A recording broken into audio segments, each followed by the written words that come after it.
दोस्तों, कैसे हैं आप सब? होप आप सब बढ़िया ही होंगे। वैसे मैं कौन? मैं हूं आपका दोस्त और होस्ट शिखर और आप देख रहे हैं डार्क साइड, जहां गेमिंग की दुनिया मिलेगी साइकोलॉजी के ट्विस्ट के साथ। तो चलिए शुरू करते हैं और आगे बढ़ते हैं हमारे आज के टॉपिक की तरफ, जो है एक बेहद गहराई और जीवन बदल देने वाली बुक, जिसका नाम है the mountain is you by Brianna Wiest. दोस्तों, ये किताब हमें एक बहुत ही ज़रूरी सवाल के करीब लाती है, जो है कि क्या हम खुद अपनी ज़िंदगी के सबसे बड़े रुकावट बन चुके हैं? जी हाँ, कई बार हमारी सबसे बड़ी चुनौतियाँ बाहर की नहीं, बल्कि अंदर की होती हैं, और जब तक हम खुद को नहीं समझते ना, तब तक हम असली बदलाव की शुरुआत नहीं कर सकते। तो दोस्तों, इसी के साथ चलिए आगे बढ़ते हैं हमारे टॉपिक नंबर 1 की तरफ, जो है व्हाट माउंटेन डिनोट्स। इस बुक का शीर्षक खुद में बहुत कुछ कह देता है। The mountain is you.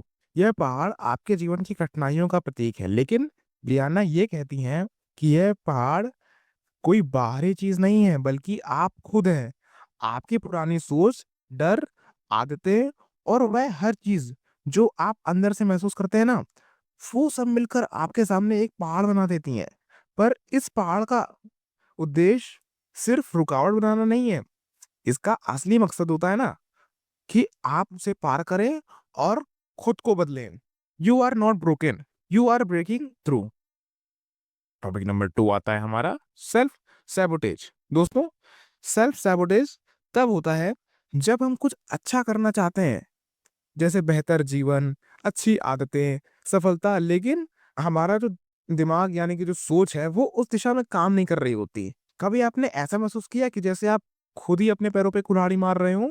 बस उसी चीज का नाम है सेल्फ सैबोटेज। यह बुक बताती है कि ये हमारे सबकॉन्शियस माइंड की कोशिश होती है हमें पुराने सुरक्षित दायरे में रखने की, पर यह सुरक्षा असल में हमें रोक रही होती है। एग्जाम्पल लेते हैं चलिए कुछ। आप जानबूझकर डेडलाइन मिस कर देते हैं। आप जानते हैं कि सुबह जल्दी उठना अच्छा है, पर बार बार अलार्म को स्नूज मारते हैं। आप रिश्ते में रहना चाहते हैं, पर जब कोई आपके करीब आता है तो आप उन्हें दूर कर देते हैं। हमारा टॉपिक नंबर 3 आता है, वो है इमोशनल इंटेलिजेंस। इस किताब की सबसे ताकतवर बातों में से एक है इमोशनल इंटेलिजेंस, यानी भावनात्मक समझ। हमें ये सिखाया नहीं जाता कि अपनी भावनाओं को कैसे पहचाने या उनसे कैसे निपटें।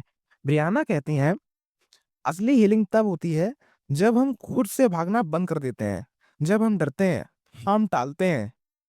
जब हम उदासी में होते हैं ना, हम काम को खुद में उलझा लेते हैं। और जब अकेलापन महसूस होता है ना, हम सोशल मीडिया पर चले जाते हैं।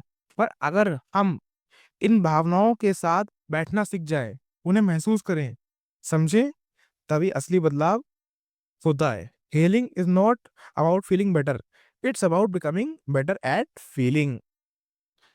तो इसी के साथ आगे बढ़ते हैं हमारे टॉपिक नंबर 4 की तरफ, जो है चेंजिंग इनर प्रोग्रामिंग। दोस्तों, हमारे जो कई सारे बिलीव्स होते हैं ना, वो बचपन से बने होते हैं। जैसे मैं तो कभी सफल नहीं हो सकता, अरे प्यार मुझे नहीं मिलेगा, मेरे अंदर कुछ खास नहीं है। रियाना बताती हैं कि यह सोचें पुराने अनुभवों से बनी होती हैं, लेकिन हम उन्हें बदल भी सकते हैं। बताऊं कैसे? रोज खुद से सवाल पूछिए, मैं क्यों ऐसा कर रहा हूँ? हर दिन अपने आप से पॉजिटिव बातें कहिए बार बार, यानी अफर्मेशंस। तीसरा तरीका है, वो है छोटे छोटे कदमों से खुद को प्रोग्राम कीजिए, क्योंकि you don't build a new life by thinking differently, but by acting differently. आप नई जिंदगी सोच कर नहीं बनाते, आप अलग हटकर सोच के नई जिंदगी नहीं बनाते, आप अलग एक्ट करके नई जिंदगी बनाते हैं। टॉपिक नंबर 5 है हमारा मास्टरिंग रेजिलियंस। जब आप अपने अंदर के पहाड़ को चढ़ना शुरू करते हैं, तो आसान नहीं होता। कभी आप गिरेंगे, कभी थकेंगे, पर यही तो असली रेजिलियंस है। बदलाव एक बार में नहीं आता, वो बार-बार कोशिश करने से आता है। हर बार जब आप पुरानी आदतों से लड़ते हैं ना और खुद को चुनते हैं, आप पहाड़ चढ़ते हैं।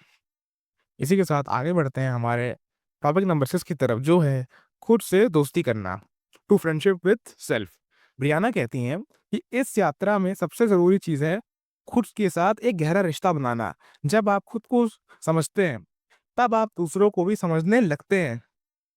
जब आप खुद से प्यार करते हैं ना, तो बाहरी वैलिडेशन की ज़रूरत खत्म हो जाती है। You must become the person you were always meant to be. Conclusion है इस वीडियो का हमारे दोस्तों, अगली बार जब आप अपने जीवन में कोई रुकावट देखें ना, तो खुद से ये सवाल पूछें, क्या ये रुकावट बाहर की है या अंदर की है? बस। क्योंकि अक्सर आप खुद ही वो पहाड़ होते हैं, और जब आप उस पहाड़ को चढ़ लेते हैं ना, तो असल में आप खुद को ही पार कर जाते हैं। द माउंटेन इज़ यू सिर्फ किताब नहीं, एक आत्म यात्रा है। अगर आपको ये वीडियो पसंद आया हो तो लाइक, सब्सक्राइब ज़रूर कीजिए, और आपकी ज़िंदगी का सबसे बड़ा पहाड़ क्या है, ये हमें कमेंट्स में बताना बिल्कुल ना भूलें। मैं आपसे मिलता हूँ किसी नेक्स्ट वीडियो में, तब तक के लिए बाय।